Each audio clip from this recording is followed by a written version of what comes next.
नमस्कार दोस्तों। तो आज जयशंकर प्रसाद का एक अत्यंत ही प्रसिद्ध कहानी जिसका नाम है मधुआ। तो आज मधुआ कहानी के कथावस्तु की चर्चा करेंगे। यह अत्यंत ही प्रसिद्ध कहानी है। ज़्यादातर प्रतियोगी परीक्षाओं में यहाँ से कई प्रकार के प्रश्न पूछे गए हैं, तो इसके बारे में जानना जरूरी है।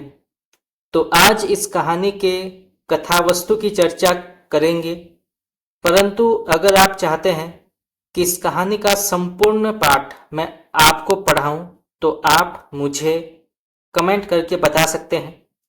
इसके अलावा इस कहानी के अंतर्गत आने वाले देश काल और वातावरण, शीर्षक और भाषा से जुड़े जो प्रश्न हैं, अगर आप चाहते हैं कि उसका भी क्लास में आपको कराऊं तो आप मुझे कमेंट करके बता सकते हैं। तो चलिए शुरू करते हैं मधुआ कहानी की कथावस्तु। ठाकुर सरदार सिंह उच्च वर्ग के व्यक्ति थे। उनका लड़का लखनऊ में पढ़ता था। कभी कभी ठाकुर साहब भी लखनऊ आ जाते थे। उन्हें कहानी सुनने का शौक था। खोजने पर उन्हें एक शराबी मिल गया। वह समय असमय कोठी पर पहुंचकर उन्हें लखनऊ की रंगनियों तथा प्रेम आदि की लच्छेदार कहानियां सुनाकर उनका मन बहलाया करता था। तो इस कहानी के जो प्रमुख पात्र हैं, सबसे पहले आते हैं ठाकुर सरदार सिंह शराबी। और भी बहुत सारे पात्र हैं, आगे हम पढ़ेंगे। चलिए आगे बढ़ते हैं। एक दिन शराबी ने ठाकुर साहब को बताया कि उसने पिछले 7 दिनों से शराब नहीं पी है। पीना तो दूर रहा, छुआ तक नहीं है। ठाकुर साहब के पूछने पर उसने बताया कि वह केवल इसीलिए शराब पीता है ताकि वह दूसरों की पीड़ा को देखकर भी उन्हें अनदेखा कर सके, दूसरों का दुख जो उसे दुखी करता है उसे भुला सके। चूंकि उस दिन रात का समय था, सर्दी भी काफी पड़ रही थी, अतः बात करते करते ठाकुर साहब जब थक गए तो उन्होंने 1 रुपया देकर शराबी को जाने का आदेश दिया। साथ ही लल्लू जमादार को भेज देने के लिए भी कहा। तो इस कहानी का जो तीसरा पात्र है वो है लल्लू जमादार। तो अब तक हमने ये पढ़ा कि एक ठाकुर हैं जो लखनऊ आना जाना करते हैं अपने बेटे से मिलने के लिए। इस बीच उनकी दोस्ती एक शराबी से हो जाती है। वह ठाकुर साहब को अच्छे अच्छे कहानियां सुनाता है और कहानियों के बदले ठाकुर साहब उस शराबी को रुपया देते हैं। चलिए आगे बढ़ते हैं। कोठी से निकलकर वह शराबी लल्लू को खोजते हुए फाटक के समीप वाली कोठरी के पास पहुंचा। वहां उसे कोठरी से आती हुई किसी बच्चे के सिसकने की आवाज सुनाई दी। कुछ ही पल बाद उसे लल्लू का तेज स्वर सुनाई दिया। वह उस रोते हुए बच्चे को, जिसका नाम मधुआ है, तो इस कहानी का जो मुख्य पात्र है उसका नाम है मधुआ, जो कि एक छोटा बच्चा है। डांट कर चुप रहने को कह रहा था, लेकिन जब मधुआ चुप ना हुआ तो उसे लल्लू ने कोठरी के बाहर चले जाने को कहा।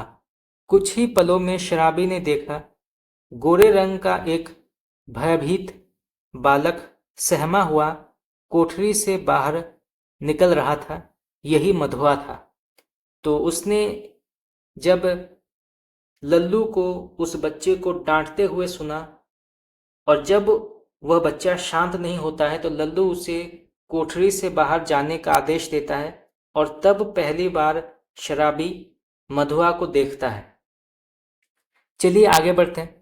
पहले तो शराबी ने बालक को देखा और फिर बड़े ममत्व से बिना बोले हुए उसके गालों पर बह आए आंसुओं को पोंछा। तत्पश्चात वह उसे लेकर कोठी के फाटक से बाहर निकल आया। इस समय रात के 10 बज रहे थे। रास्ते में एक स्थान पर जब मधुआ फिर से सिसकने लगा तो शराबी ने दुलार भरी डांट के साथ उसके रोने का कारण पूछा। इस पर मधुआ ने उसे बताया कि उसको दिन भर कुंवर साहब, वह ठाकुर का बेटा है, तो कुंवर साहब के साथ खेल में रहना पड़ा था। उसके बाद और भी काम करने पड़े थे, इसीलिए रोटी नहीं बना सका था। और जब वह जमादार से भूख की बात करने गया था तो उसने डांटना फटकारना शुरू कर दिया। कहते कहते मधुआ वेग से रोने लगा। तो मधुआ जो है वो ठाकुर साहब के बेटे के साथ खेलता था, और जब उसने रोटी की बात की तो जमादार उसको डांट कर फटकारता है, और ये सब कहते कहते जो है मधुआ दुखी होकर रोने लगता है। तो इस बात से ये पता चलता है कि मधुआ कितना शोषित है, उसको जमादार जो है कितना शोषित करता है। चलिए आगे बढ़ते हैं। यह देखकर शराबी उसका हाथ पकड़कर घसीटते हुए एक तंग गली की बड़ी बदबूदार कोठरी में खींच ले गया। वहां प्रकाश का प्रबंध करके वह बालक को वही छोड़ उसकी भूख मिटाने का प्रबंध करने को कहकर तेजी से बाहर निकल गया। उसके हाथ में वही ठाकुर साहब का दिया हुआ 1 रुपया था। इस समय शराबी के हृदय में अंतर्द्वंद चल रहा था। एक और उसकी इच्छा होती थी कि उस रुपये से वह शराब पीकर पिछले 7 दिनों की कसर पूरी कर ले, परंतु तुरंत उसे मधुआ का ध्यान आ जाता था कि वह भूखा है। इसी सोच विचार में वह चला गया। उसके पैर अपने आप एक मिठाई की दुकान पर जाकर रुके। तो शराबी जो है उसको रुपए मिले थे और वह 7 दिनों से शराब नहीं पिया था। तो अब वो द्वंद्व में था कि क्या करे। एक तो वो पहले से ही शराब पीने की इच्छा कर चुका था, परंतु मधुआ के बारे में सोचकर वो रुक जाता था। तो वो समझ नहीं पा रहा था कि वो 1 रुपये से शराब पिए या मधुआ के लिए खाना लाए। पूरे रुपए का सामान लेकर वह अपनी कोठरी पर आया और बालक के सामने सब कुछ रख दिया।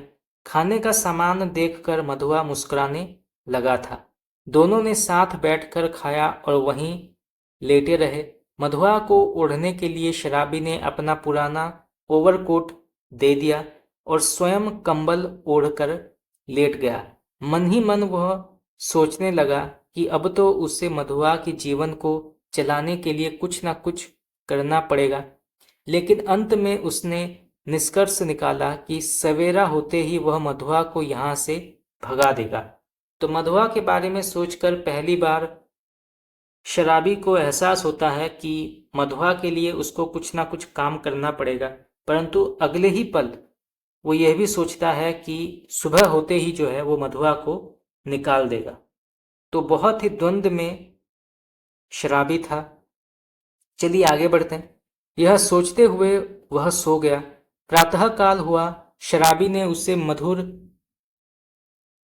झिड़की देते हुए रात का बचा हुआ कुछ खाना खाकर चले जाने को कहा, लेकिन जब मधुआ ने स्वाभाविक हंसी के साथ यह कहा कि वह अब कहाँ जाएगा तो शराबी मन ही मन झल्ला कर सोचते हुए बाहर निकल गया और गोमती की ओर चला गया।